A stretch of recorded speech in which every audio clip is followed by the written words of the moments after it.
Hi, in my previous video, I mentioned that I had a video interview of Father Brendan Hoban, who is from this diocese, about how he views young traditional priests, or young men.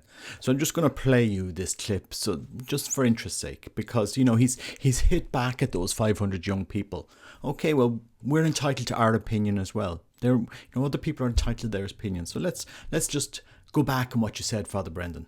So if somebody made a decision to go on for priesthood, the family usually wouldn't be very happy about it, and usually the community would be disinterested in it. It wouldn't feel they were supporting them or whatever.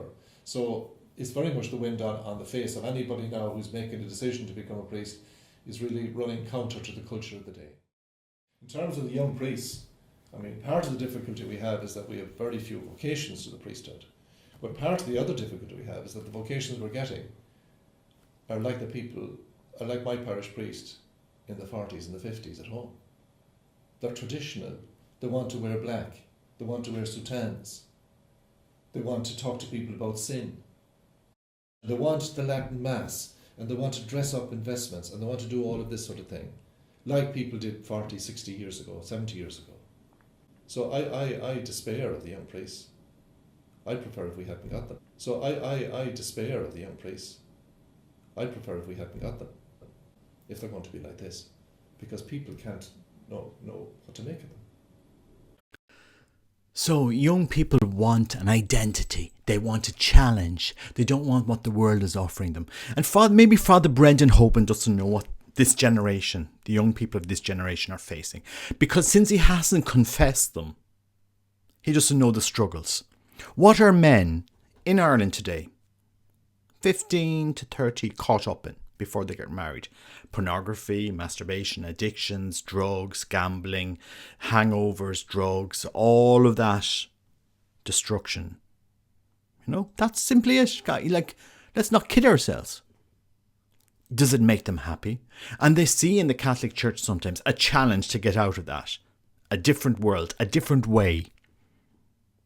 And they don't want liberal priests. They don't want they don't want the world has been given them. Just you don't need that. Don't talk about sin. Yes, Father Brendan, you preferred that they didn't exist. That's what you said in that interview.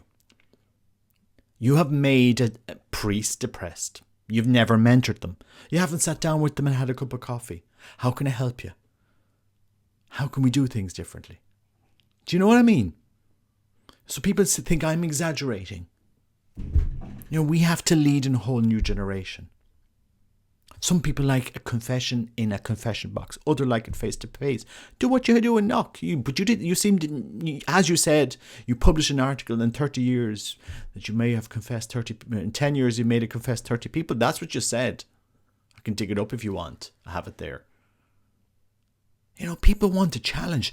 They want an identity in this world. People want, something different, a challenge. Latin is a challenge for this generation, whether you like it or maybe you didn't know it or didn't understand it. It's a challenge. I grew up with Latin, well, in seminary anyway. It's beautiful. There's nothing wrong with challenging a generation. Offer both. This is what I say to the church.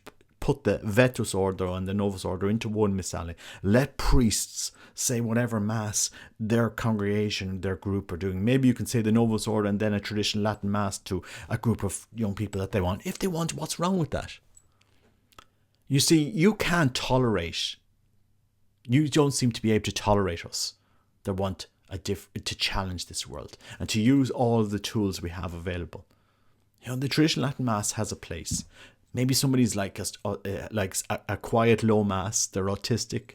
That's what they find beautiful. There's nothing wrong with that. There's nothing wrong with traditional Catholics. We're not, But now it's become to the level. Now it's not like we can coexist. Under Pope Benedict, there was some Now it's come to the point, no, you're not allowed to exist in the church. So anyway, that's just my thoughts. God bless.